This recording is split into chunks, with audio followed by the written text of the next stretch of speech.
Baik, teman-teman, sebelum kita memulai pertemuan pada malam hari ini, mari kita mulai dengan berdoa. Berdoa menurut kepercayaan masing-masing, dipersilahkan.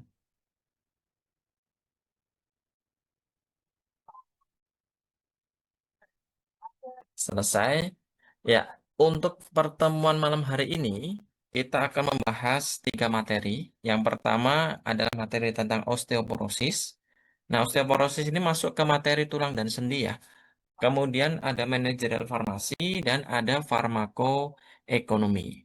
Ya, kita menuju ke materi yang pertama dulu, materi osteoporosis. Nah, jadi teman-teman sebelum kita masuk ke osteoporosis, ini merupakan perbedaan nih ya antara 3 penyakit tulang dan sendi. Yang pertama ada osteoartritis, kemudian rheumatoid arthritis dan osteoporosis. Ya, hampir mirip nih penyebutannya ya. Nah, di mana kalau osteoartritis sendiri itu merupakan penyakit degeneratif karena adanya kehilangan bantalan antar tulang atau tulang rawan yang penyebab utamanya itu karena beban yang terlalu berat pada sendi. Nah, maka orang atau pasien-pasien dengan obesitas itu sangat memiliki resiko tinggi untuk mengalami yang namanya osteoartritis. Ya, maka apa? Pada pasien yang obesitas itu kalau olahraga ya itu nggak boleh yang berat-berat ya, nggak boleh langsung lari, jalan dulu karena takutnya sendinya yang tidak kuat ya. Nah, di mana osteoartritis ini teman-teman itu terjadi terjadi pada ini pada sendi besar, ya, sendi-sendi besar.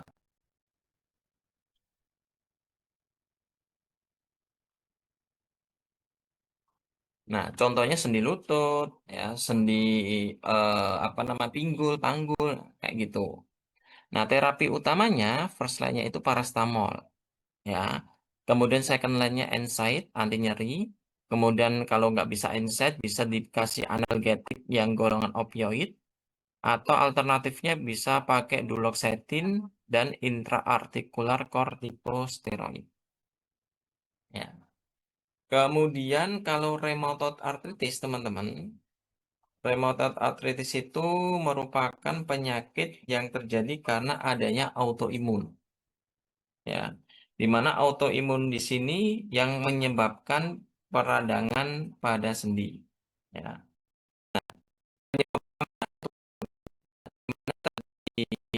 Itu ada di sendi sendi kecil. Nah, jadi sendi-sendi kecil bagian mana? Misal jari, jari kaki, jari tangan ya. Jadi sendi-sendi kecil ini yang akan diserang oleh rheumatoid arthritis karena adanya autoimun. Nah, kemudian terapinya, first line-nya sendiri adalah pakai obat golongan DMARD yang non biologikal. Jadi golongan DMARD ini ada 2 jenis ya, non biologikal sama biologikal. First line-nya ini menggunakan monoterapi ya, atau satu obat DMARD yang non biologikal. Nah, second line-nya kalau monoterapi nggak mempan bisa diberikan kombinasi. Kombinasi obat golongan DMARD yang non-biologikal. Sama alternatifnya adalah golongan DMARD yang biologikal. Nah, jadi ini terapi terapi dari rheumatoid arthritis-nya ya. Nah, sekarang yang kita bahas nanti adalah yang namanya osteoporosis. Nah, kalau 2 penyakit tadi itu berhubungan dengan sendi, sedangkan penyakit yang kita bahas pada malam hari ini, yaitu osteoporosis, itu berhubungannya dengan tulang. Di mana osteoporosis sendiri merupakan penyakit yang ditandai dengan adanya penurunan massa tulang. Ya, jadi tulang kita ini memiliki massa, memiliki yang namanya struktur ya. Nah, di mana ketika struktur tulang ini bagus, ya baik, ya kokoh, ya maka tulangnya juga baik. Nah, kalau osteoporosis struktur tulangnya ini sudah keropos, massa tulangnya menurun. Nah, penyebab utamanya karena penuaan ya, terutama pada wanita yang mengalami menopause dan juga pada orang-orang yang menggunakan obat steroid secara berlebihan dan jangka panjang. Ya, nggak cuma steroid aja ya, banyak obat-obatan yang dapat menyebabkan penurunan massa tulang.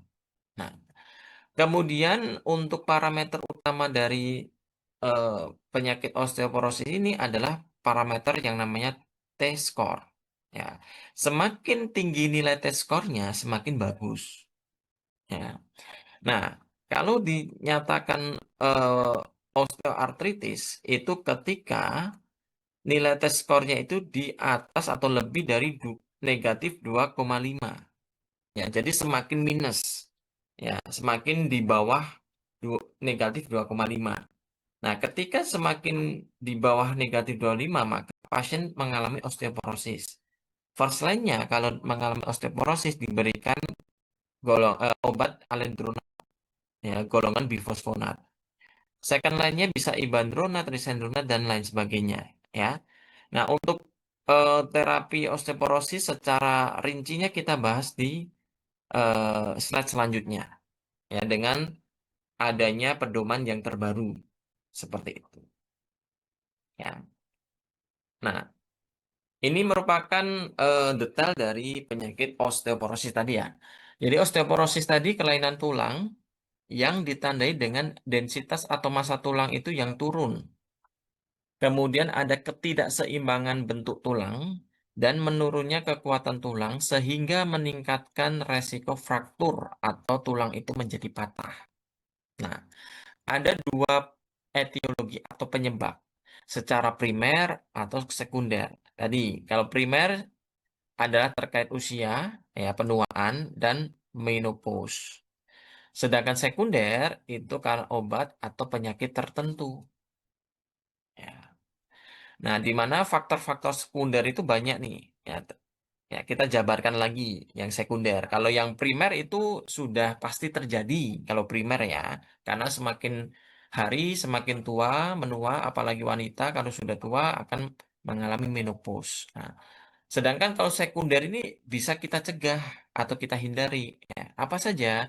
Yang pertama adalah riwayat konsumsi obat-obatan yang rutin. Nah, kalau pada pasien tertentu yang memiliki riwayat obat-obatan rutin, ya, di mana di antaranya adalah kortikosteroid, hormon tiroid, antikonvulsan seperti phenytoin, phenobarbital, karbamazepin, pirimidon, dan asam valproat, ya.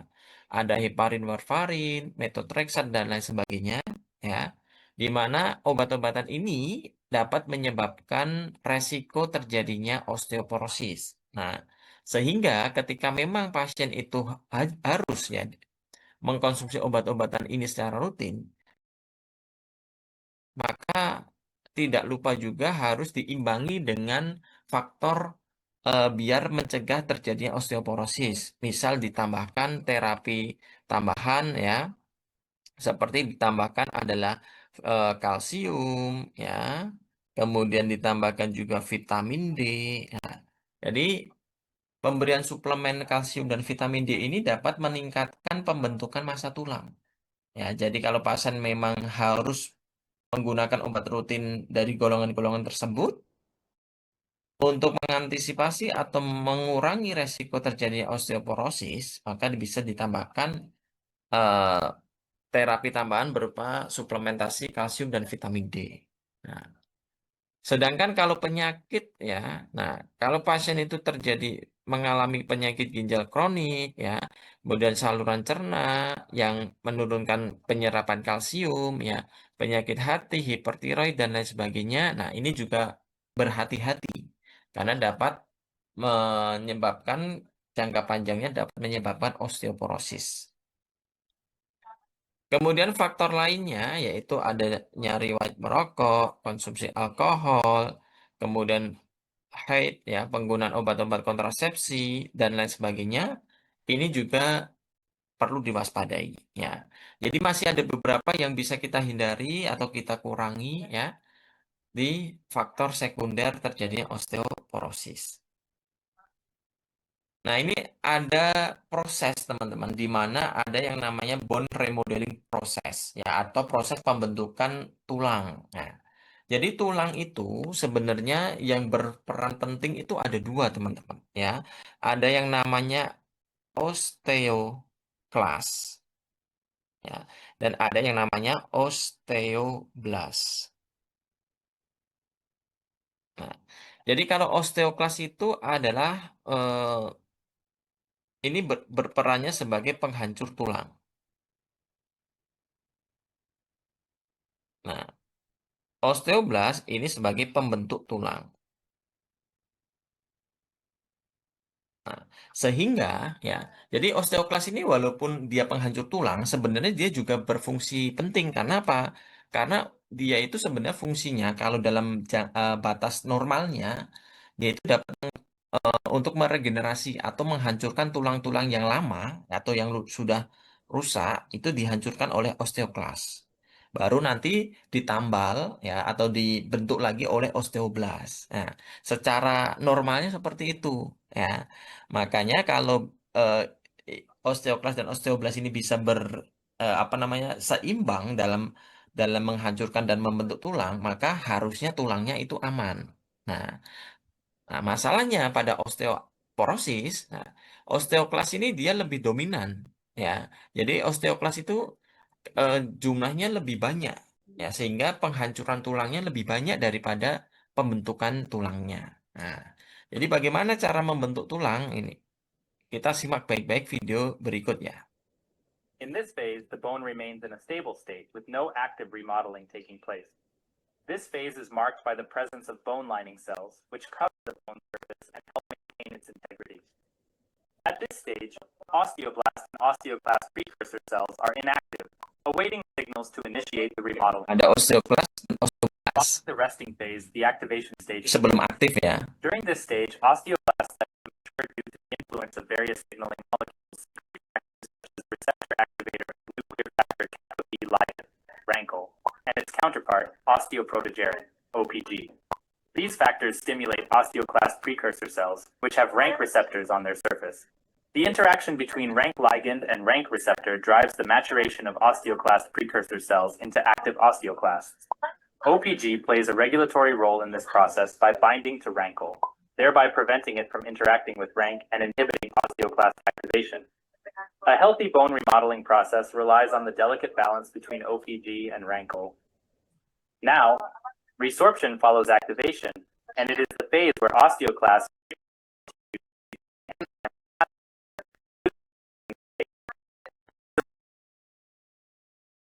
As a result, calcium and phosphate are released into the bloodstream, contributing to the body's mineral balance.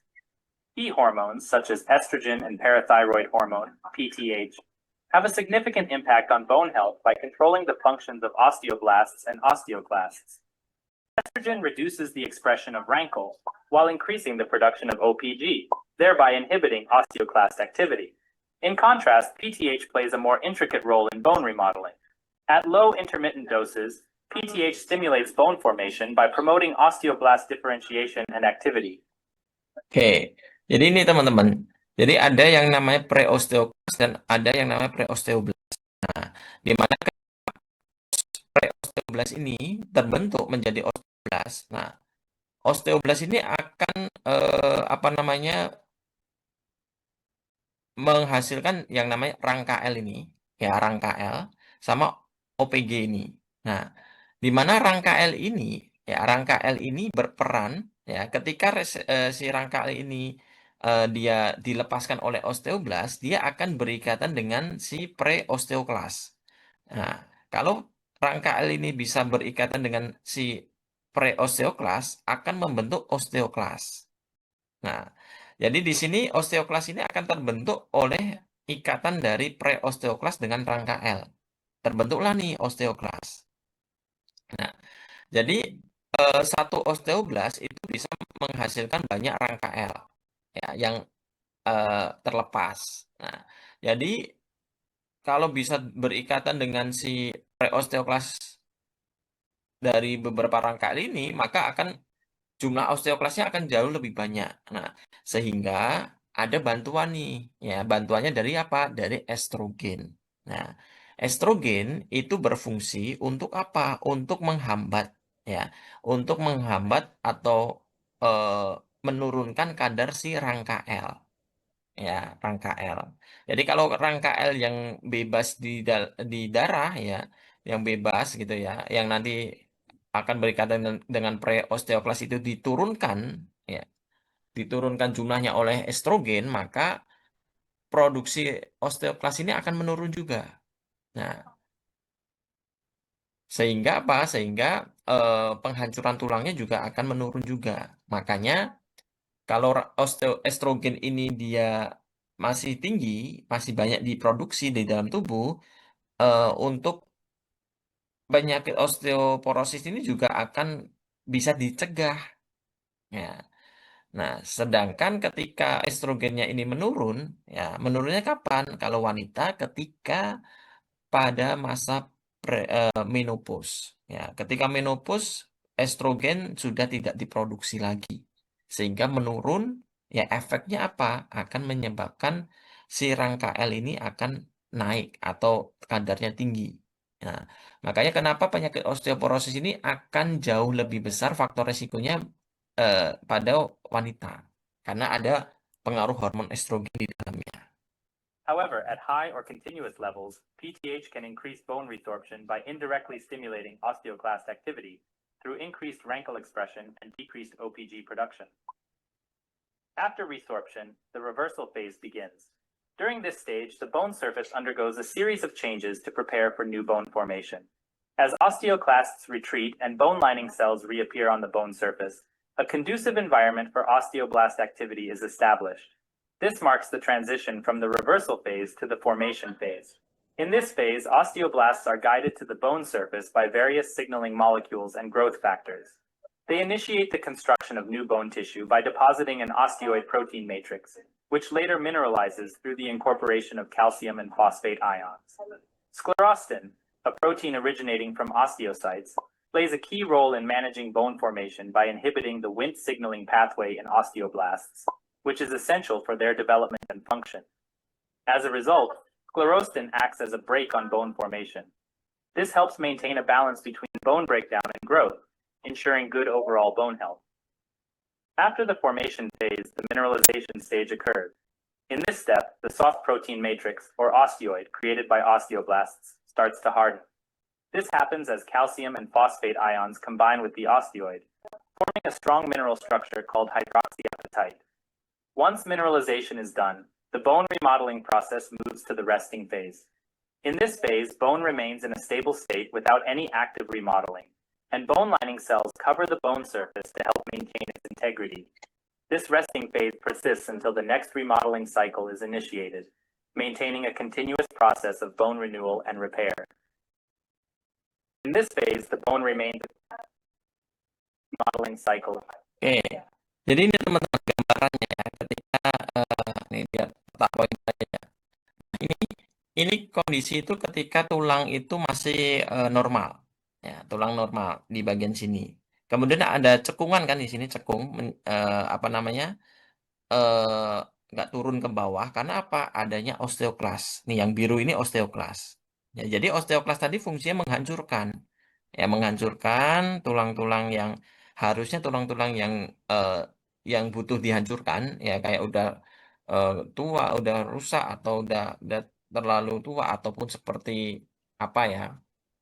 Nah, kemudian muncullah nih ya yang namanya osteoblast yang hijau, ya yang hijau ini osteoblast di mana osteoblast ini fungsinya untuk apa? Untuk membentuk tulang. Jadi yang awalnya dia cekung karena adanya osteoblast, ya kan dihancurkan osteoblast, kemudian dibentuk lagi nih oleh osteoblast. Ya intinya seperti itu, ya.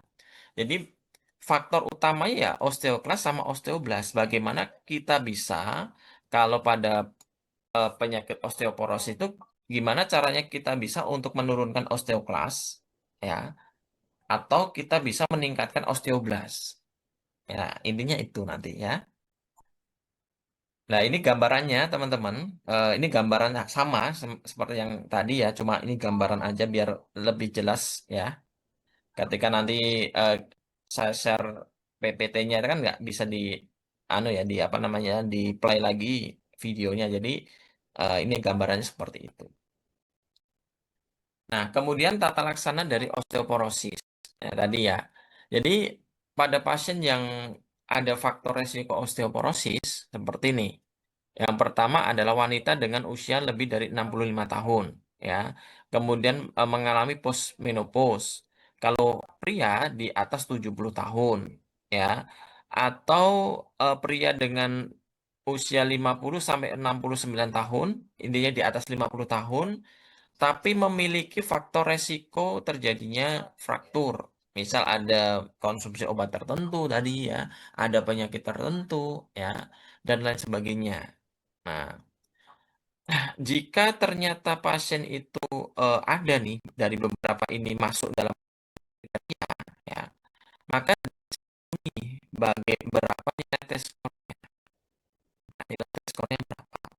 Kalau nilai tes skornya itu hasilnya masih di atas -1, maka dia normal. Ya, normal. Kalau normal eh, diberikan apa? Ya, diberikannya cukup diedukasi untuk gaya hidup yang lebih sehat, ya. Bisa juga alternatif ditambahkan suplementasi kalsium, ya, 1000 miligram, vitamin D3 800 sampai 1000 unit per hari, ya. Itu bisa sebagai alternatif, ya. Kalau nilai tes skornya -1 sampai -2,4, nah, ini sudah ada indikasi terjadinya penurunan massa tulang, tapi belum osteoporosis. Masih osteopenia namanya. Ya, jadi masih osteopenia. Jadi kalau osteopenia ya diberikannya cukup suplementasi aja tanpa adanya terapi medis. Ya, tidak ada terapi medis, hanya suplementasi saja. Nah, kalau nilai tes skornya sudah lebih dari -2,5 sampai -2,9, nah ini namanya osteoporosis. Ya. Kalau osteoporosis, maka tetap suplementasi tetap diberikan, kalsium dan vitamin D tetap, cuma ditambah ada terapi medisnya. Terapi medisnya apa? Ya tadi, ada alendronat, denosumab, ibandronat, ya, dan lain sebagainya, sesuai dengan tabel ini ya. Kemudian kalau nilai tes skornya di atas atau lebih dari 2,9 tadi, nah ini sudah mengalami osteoporosis.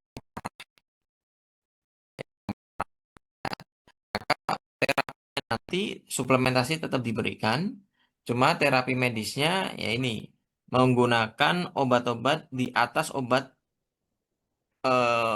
osteoporosis yang biasanya, ya. Jadi kayak abaloperidol ya, remosozumab dan lain sebagainya. Jadi tingkatannya lebih lebih anu lagi, lebih tinggi lagi obatnya.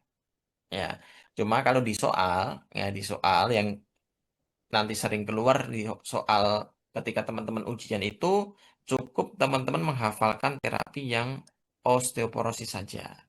Yang osteoporosis yang berat atau parah itu nggak usah dihafalkan, nggak apa-apa. Cukup tahu aja ya. Nah, kemudian kita bahas kalau ini tata laksananya ya, kita bahas sekarang terkait mekanisme tiap obatnya.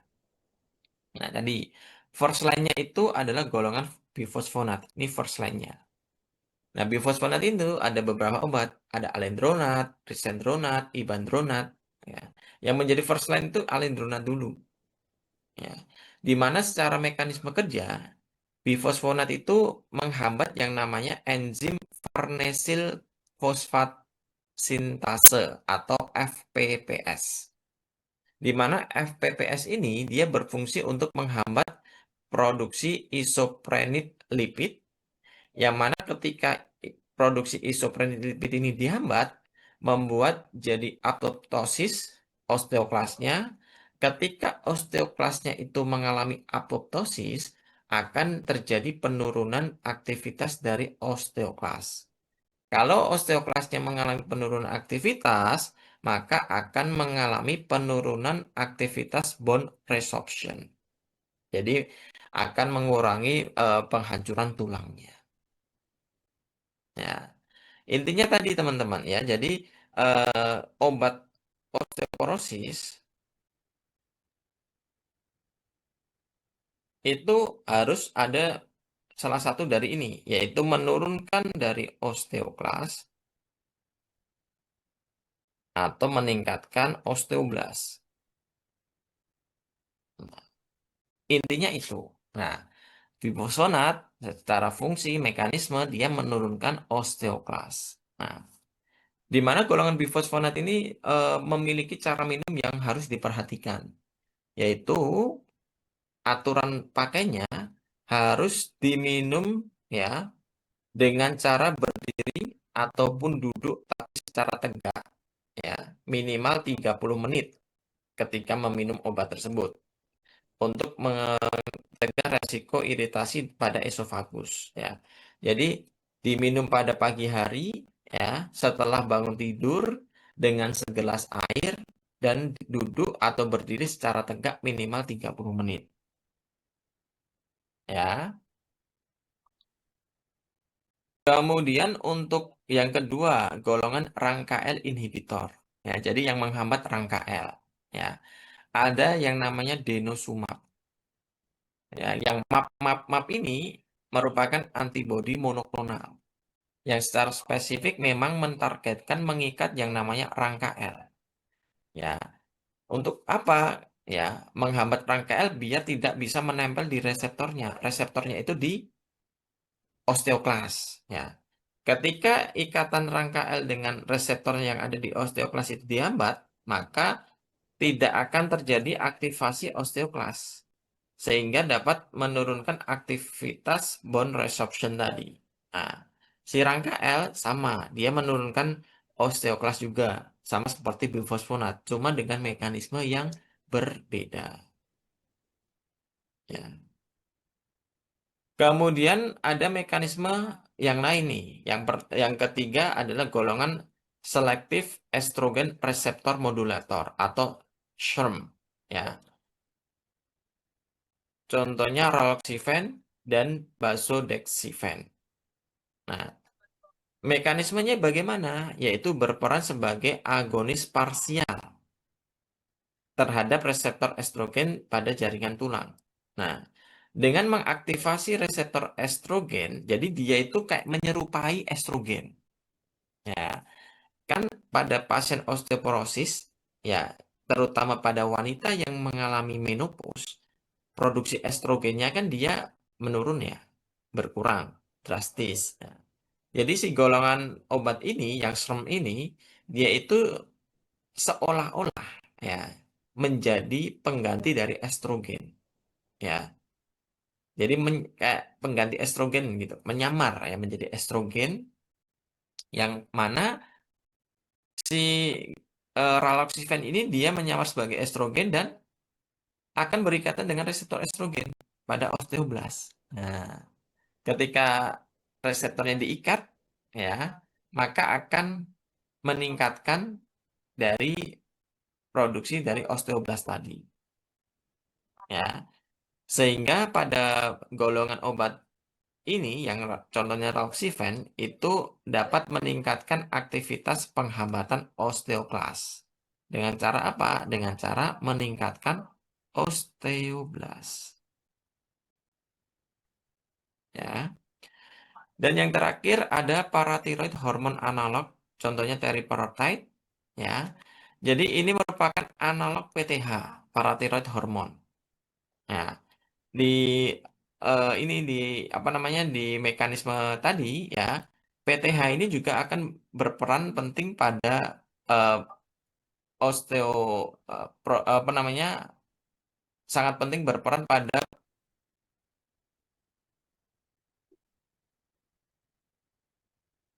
produksi atau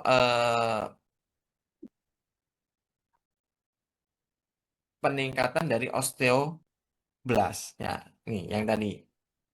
Ini saya coba bukakan lagi ya. Jadi di bagian sini teman-teman, In the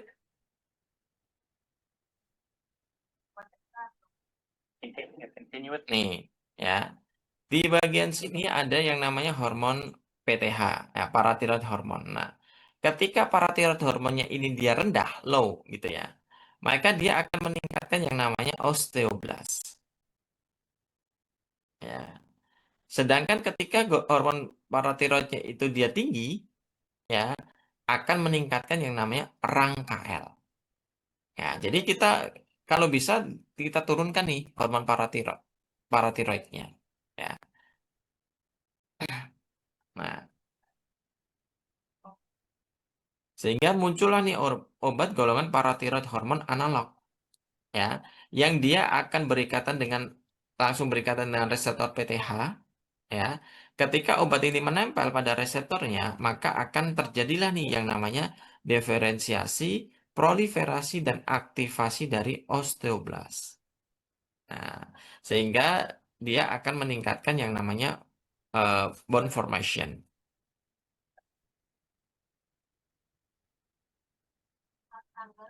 meningkatkan osteoblast. Ini yang PTH. Kalau yang si raloxifan ini dia lebih ke menurunkan osteoklasnya. Nih, karena sehingga dapat meningkatkan aktivitas menghambat osteoklas sehingga kadar osteoklasnya dia menurun.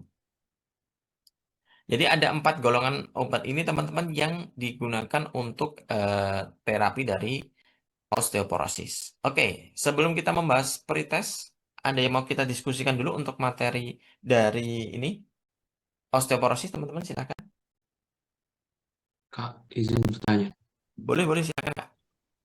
Ini kan tadi untuk estrogen kan membantu apa? Ya, membantu menghambat osteoklas kan Kak this kerjanya. phase, the bone Ya, betul. Nah, terus kenapa this yang menjadi pertanyaan saya itu kayak kan si estrogen itu lebih banyak diproduksi di wanita ya, sedangkan di Mm-mm, pria itu lebih sedikit si mm-mm, si hormon estrogen ini.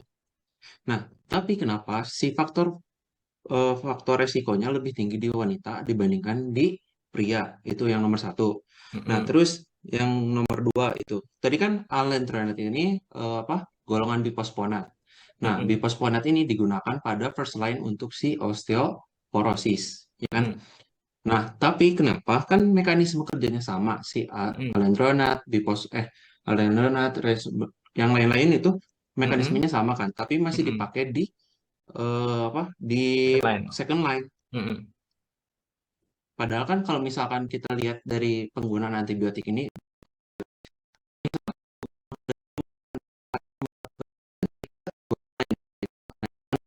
masih dipakai di second line.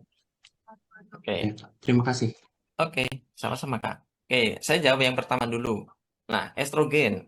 Kalau kita berbicara hormon estrogen, memang akan banyak di wanita, gitu kan. Nah, kenapa kok faktor risikonya itu malah tinggi wanita daripada pria? Padahal pria itu kan lebih sedikit, gitu kan, estrogennya. Kenapa nggak pria umur misal 50 tahun sudah faktor risiko tinggi? Karena estrogennya kan lebih sedikit. Nah, jadi kita bahas estrogen ini berdasarkan ini teman-teman. Memang di dalam hormon ya kita bicara hormon estrogen itu wanita lebih banyak secara produksi ya. Tetapi juga masalah hormon pria ini kan juga punya yang nama estrogen. Jadi sudah ada komposisinya sendiri-sendiri di masing-masing pria dan wanita gitu kan. Dan kegunaannya pun juga apa namanya sudah eh, disesuaikan. Nah, contoh nih misal katakanlah nih wanita. Wanita dia punya hormon estrogen. Estrogennya itu dia punya 10 katakan. Saya pakai angka gitu ya biar gampang. Sedangkan pria katakanlah dia hanya punya estrogen itu setengahnya 5 misal. Nah, secara secara banyaknya kadar estrogen lebih banyak wanita daripada pria. Nah, cuma kegunaannya untuk wanita, wanita di estrogennya wanita kan memang lebih banyak juga ya untuk reproduksi, ya.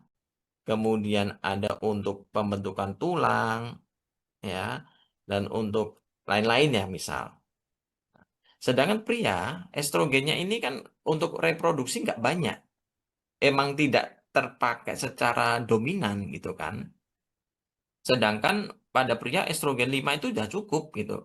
Untuk misal tulang dan beberapa untuk lain-lainnya. Nah, jadi eh, untuk wanita lebih banyak itu karena memang kebutuhannya dia lebih banyak.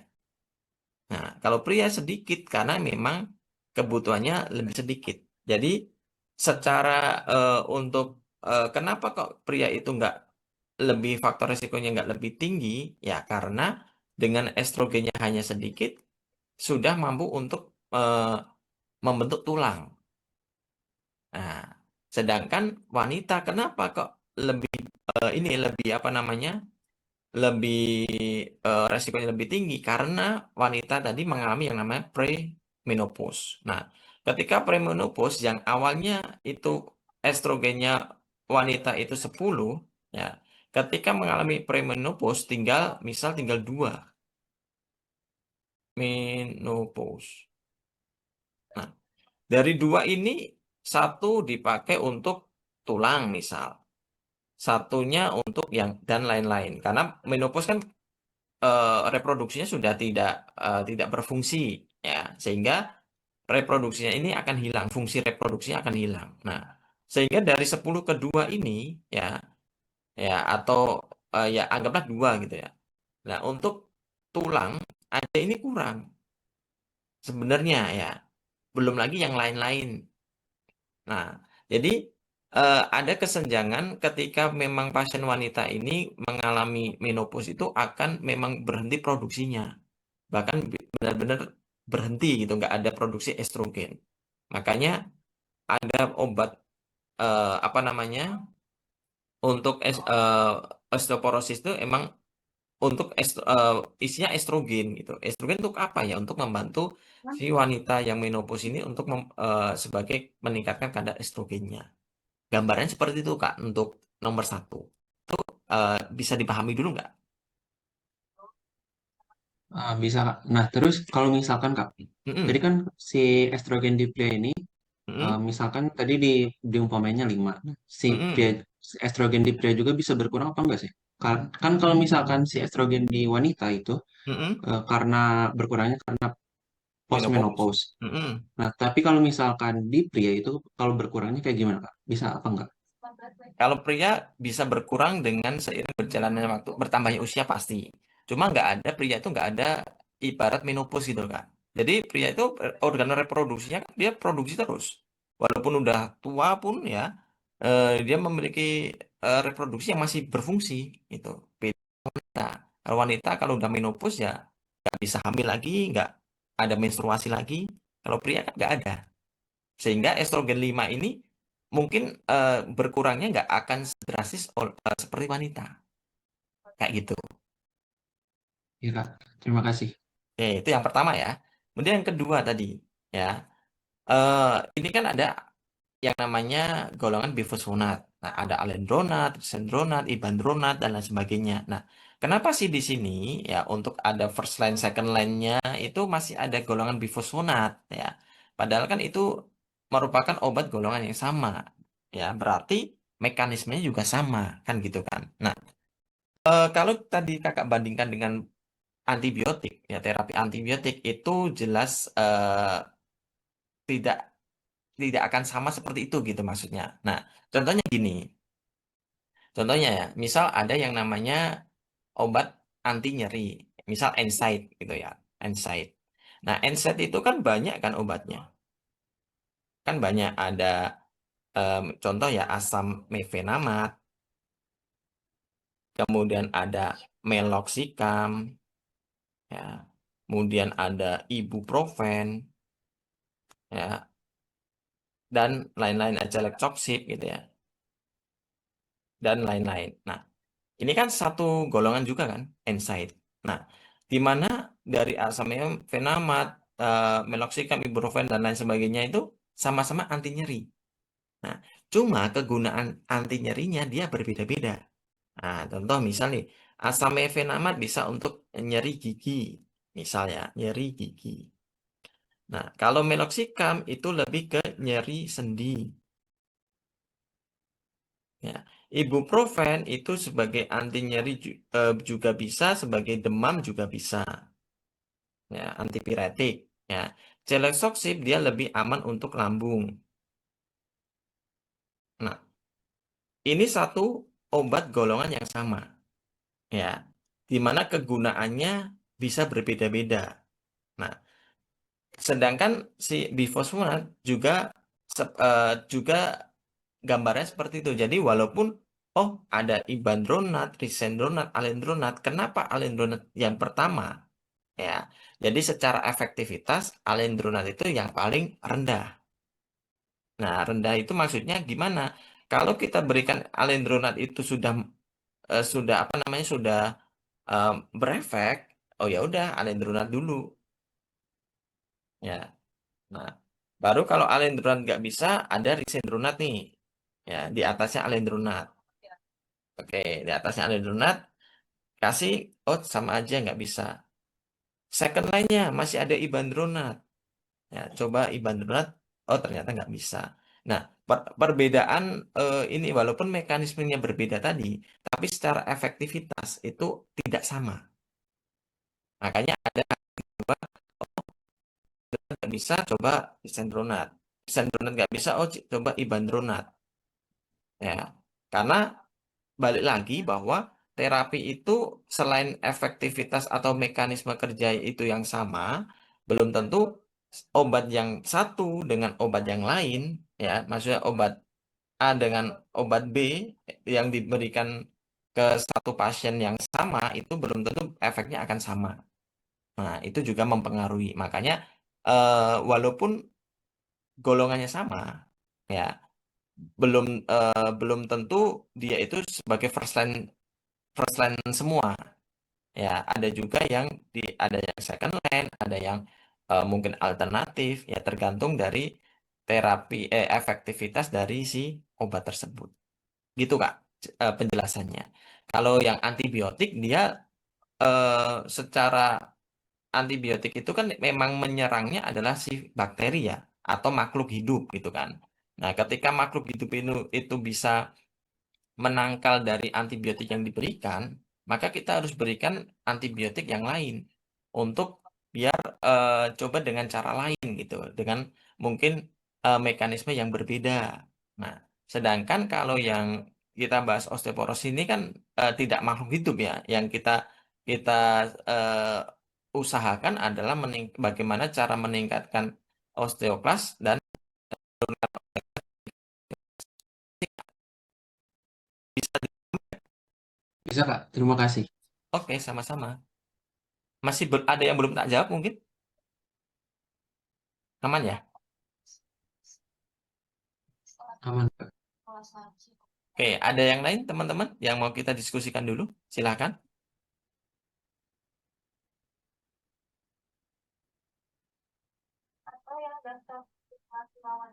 Aman ya? Oke, kalau aman, saya coba lanjut dulu ke materi ke pembahasan prioritas ya. Oke, nomor satu nih.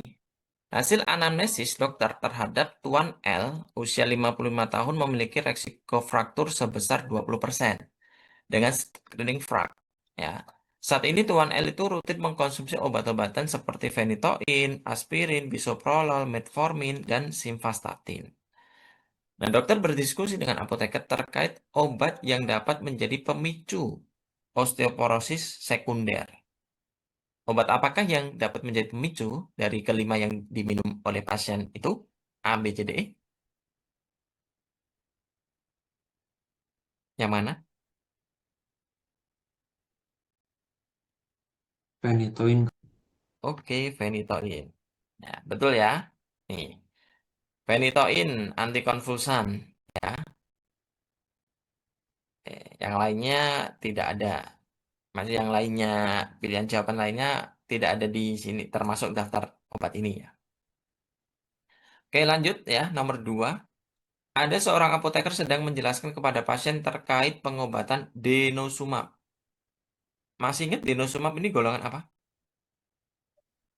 Monoklonal antibody. Golongan antibodi monoklonal. Oke, yang apa? Golongannya yang P, parateroid,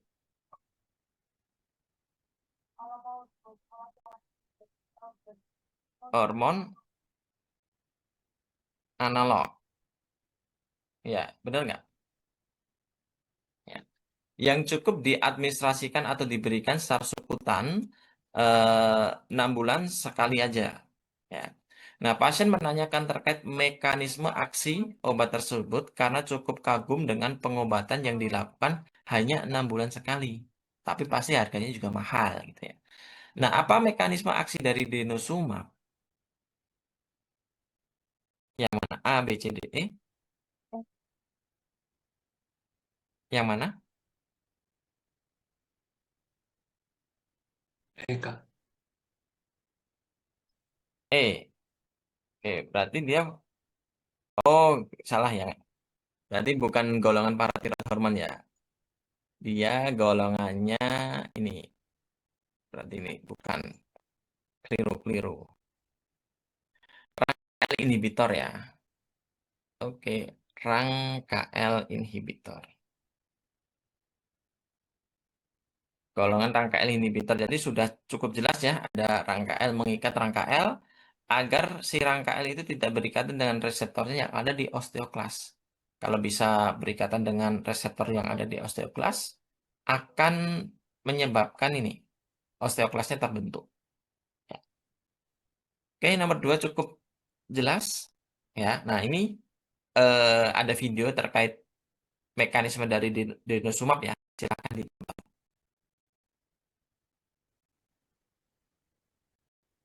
Postmenopausal osteoporosis is a Nah, chronic yang merah itu osteoklas. the Ya, rank ini berobat itu. osteoporosis. Osteoclasts are specialized Sedangkan yang biru cells itu osteoblast. Dia akan menambal. while Ya. osteoblasts form bone.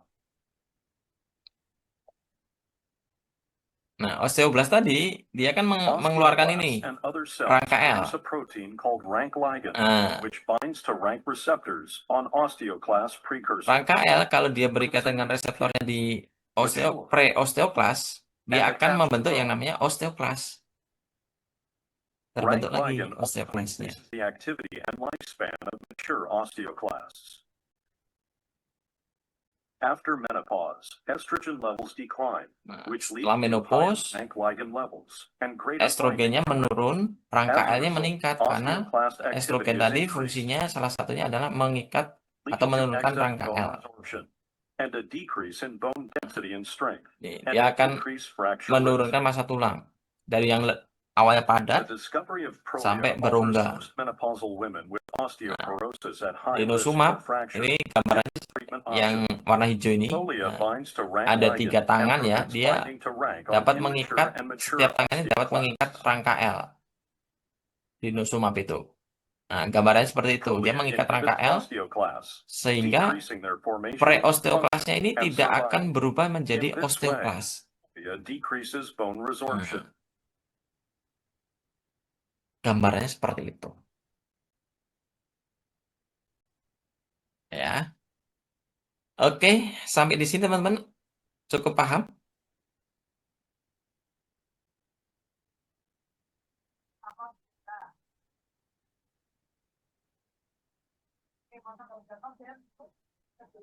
Lanjut ya, nomor 3.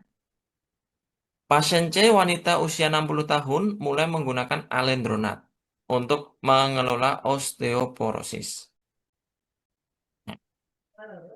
Dokter menjelaskan tentang penggunaan dan efek samping obat tersebut. Kira-kira pernyataan mana yang tidak benar terkait alendronat? Yang mana nih teman-teman? A, B, C, D, E. B. Yang B.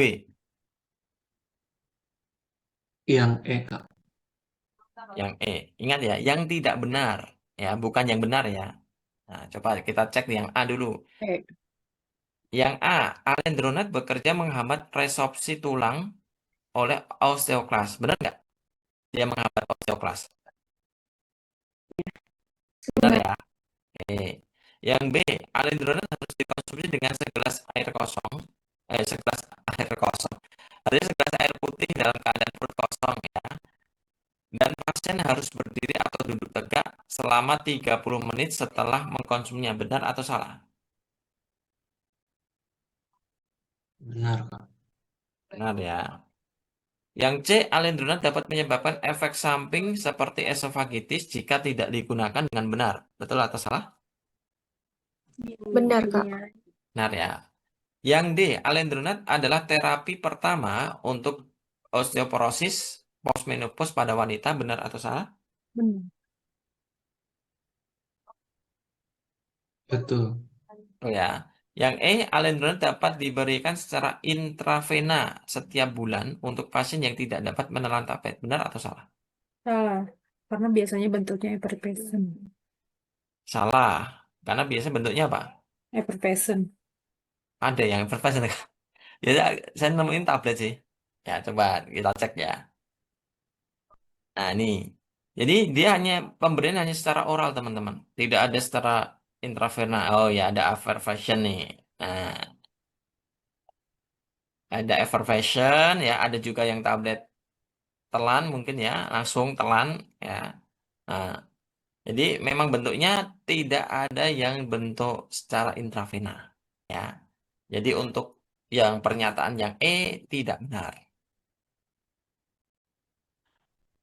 Oke, cukup jelas ya nomor 3. Saya lanjut dulu nomor 4, teman-teman. Ya, soal terakhir di materi osteoporosis. Nomor 4 ada Nyonya T, 63 tahun, 50 kilo, datang ke dokter dengan keluhan rasa nyeri punggung di bagian bawah. Nyeri sendi dan semakin lama merasa semakin membungkuk. Pasien telah memasuki masa menopause sejak 6 tahun yang lalu dan tidak menggunakan terapi hormon pengganti. Nah, setelah dilakukan pemeriksaan, diketahui bahwa nilai tes skor pasien itu negatif 2,5. Dokter mendiagnosa pasien mengalami yang namanya osteoporosis. Dan dokter meminta rekomendasi pada dokter terapi lini kedua.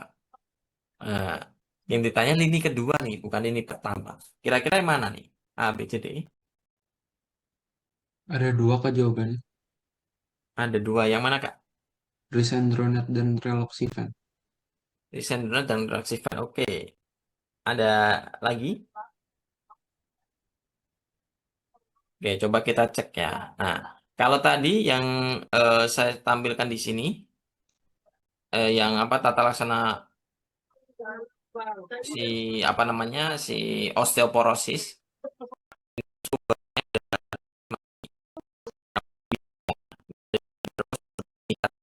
di Dipiro edisi 12. Nah, kemudian ternyata pengaplikasiannya di Indonesia ini berbeda, teman-teman. Sedikit berbeda. Kalau lewat. Nah, nih. Jadi ini menurut tata laksana terapi yang ada di Indonesia. Ya, ada sedikit perbedaan. Jadi first line-nya itu ada alendronat, risendronat, asam zilendronat, dan denosumab. Ini sama kayaknya.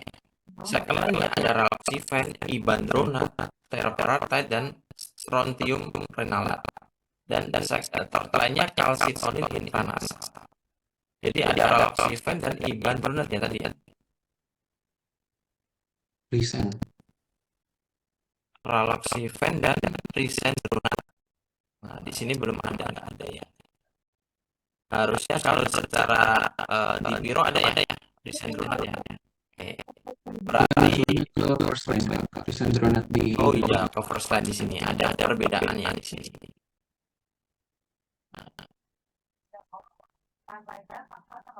Oke.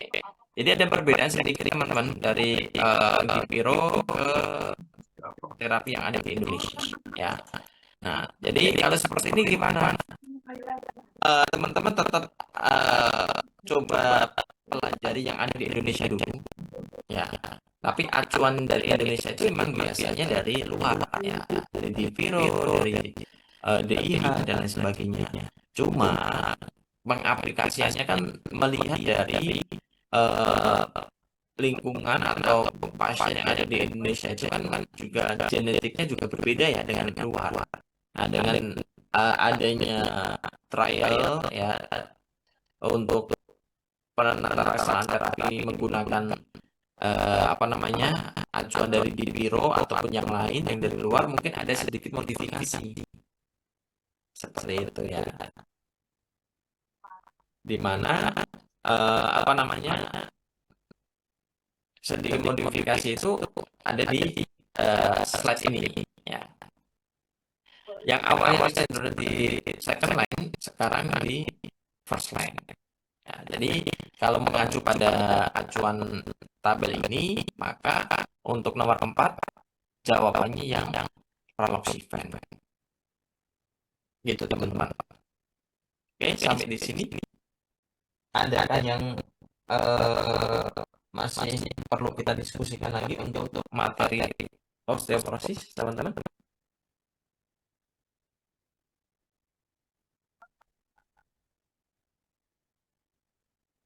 Cukup aman untuk osteoporosis?